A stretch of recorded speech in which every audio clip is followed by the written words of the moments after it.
வணக்கம், சிவம் ப்ராப்பர்ட்டிலிருந்து விஜய். இப்போ நம்ம பார்க்கக்கூடிய ப்ராப்பர்ட்டி 5 சென்ட். இதோட ஃபுல் டீட்டெயில் பார்ப்போம் வாங்க. ப்ராப்பர்ட்டி எங்கே லொக்கேட் ஆகிருக்கு பார்த்தீங்கன்னா, செங்கல்பட்டு மாவட்டம் செய்யூர் தாலுக்கா பனையூர் வில்லேஜில் இந்த ப்ராப்பர்ட்டி இருக்குது.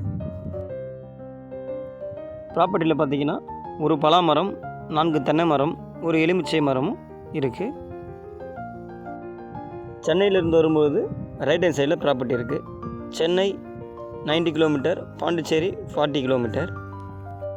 ஈசிஆருக்கு செகண்ட் ப்ராப்பர்ட்டி. புதிய ஈசிஆரும் இது தான், பழைய ஈசிஆரும் இது தான். ஈசிஆர் பக்கத்தில் பார்த்தீங்கன்னா 5 சென்ட் 10 சென்ட்லாம் கிடைக்கிறது இல்லை. இந்த ப்ராப்பர்ட்டி இப்போ தான் புதுசாக வந்திருக்கு. சின்னதாக ப்ராப்பர்ட்டி தேவைப்படுறவங்களுக்கு இந்த ப்ராப்பர்ட்டி கரெக்டாக இருக்கும். ஃப்ரண்டேஜ் பார்த்தீங்கன்னா 40 அடி தான் ஃப்ரண்டேஜ் வரும். இதோட ப்ரைஸ் எவ்வளோ சொல்கிறாங்க பார்த்தீங்கன்னா, ஒரு சென்ட் 2,30,000 சொல்கிறாங்க. நெகோஷியபிள். தேங்க்யூ.